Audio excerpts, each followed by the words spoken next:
Sayın Atatan YouTube kanalımızın izleyenleri, Türkmenistan gündemi haber bültenimize hoş geldiniz. Bültenimizdeki haber başlıkları: Türkmen heyeti Expo 2025 Dünya Fuarı'nın uluslararası toplantısına katıldı. Türkmenistan ile Suudi Arabistan İşbirliği Komisyon toplantısını gerçekleştirecek. Son haberimiz, Orta Asya Kadın Liderler Grubu Avrupa Birliği'ni ziyaret etti.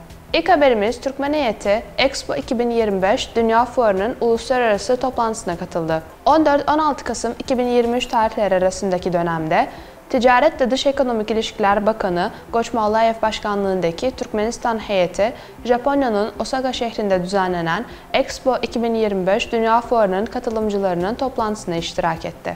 Etkinliğe Türkmenistan heyeti, Uluslararası Sergiler Bürosu Genel Sekreteri Dimitri Kerkenses, Japonya Ekonomi, Ticaret ve Sanayi Bakan Yardımcısı Ishitaku, Japonya Dünya Sergisi Expo 2025 Genel Sekreteri Hiroyuki'nin yanı sıra önde gelen Japon şirketlerinin temsilcileri de katıldı. Toplantıda Türkmenistan'ın 2025 Dünya Fuarı'na hazırlıkları ele alındı. Japon tarafı Türkmenistan'ın katılımının önemini vurguladı ve ilgili belgenin zamanında sunulmasının takdir edildiğini ifade etti. Expo 2025 Dünya Sergisi hazırlıklarında Türkmenistan'ın öncü rolüne dikkat çeken Japon tarafı, gerekli tüm belgelerin zamanında teslim edildiğini bildirdi.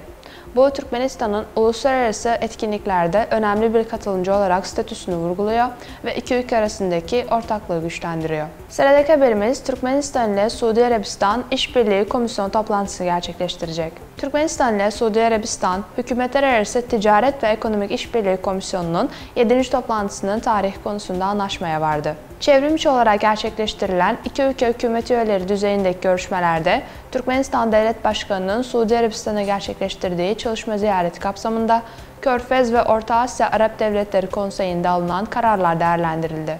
Hükümetler Arası Ortak Ticaret ve Ekonomik İşbirliği Komisyonu'nun Suudi tarafının başkanlığına atanan Suudi Arabistan Yatırım Bakanı Halid Al-Fatih, Türkmenistan Bakanlar Kurulu Başkan Yardımcısı Batır Amanov ile yaptığı görüşmede, Suudi Arabistan'ın Aralık ayında Uluslararası Ekonomik Forumu'na ev sahipliği yapacağını söyledi. Aralık ayında gerçekleştirilecek etkinliğe Türkmenistan'ı onur konuğu olarak davet eden Bakan Al-Fatih, bu zirve akabinde ortak komisyon toplantısının yapılmasını da teklif etti. Bu konudaki organizasyonel konular için yakın bir zamanda Suudi Arabistan heyetinin Türkmenistan'ı ziyaret edeceği bildirildi. Ayrıca görüşmede gündeme getirilen diğer konular arasında Suudi Kalkınma Fonu ile işbirliği genişletme fırsatları da yer alıyor. Son haberimiz, Orta Asyalı Kadın Liderler Grubu Avrupa Birliği'ni ziyaret etti. Birleşmiş Milletler Orta Asya Önleyici Diplomasi Bölgesel Merkezi ve Avrupa Birliği Orta Asya Özel Temsilciliği, Orta Asya Kadın Liderler Grubu üyeleri ve Orta Asya'dan sivil toplum temsilcilerinin Avrupa Birliği kurumlarına ziyaretini ortaklaşa düzenledi.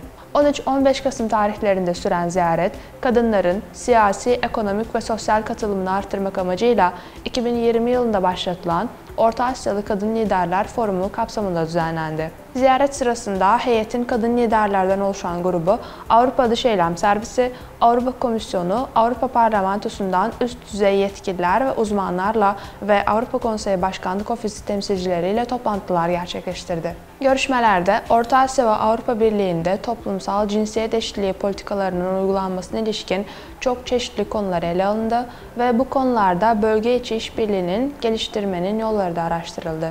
Üst düzey Avrupa Birliği yetkilileri forumda Orta Asya'da toplumsal cinsiyet eşitliğini teşvik etme, bölgesel işbirliğini güçlendirmekteki rolüne dikkat çekti ve aynı zamanda komşu Afganistan'daki kadın ve kız çocuklarının haklarının iyileştirilmesi üzerindeki potansiyel etkisini de vurguladı.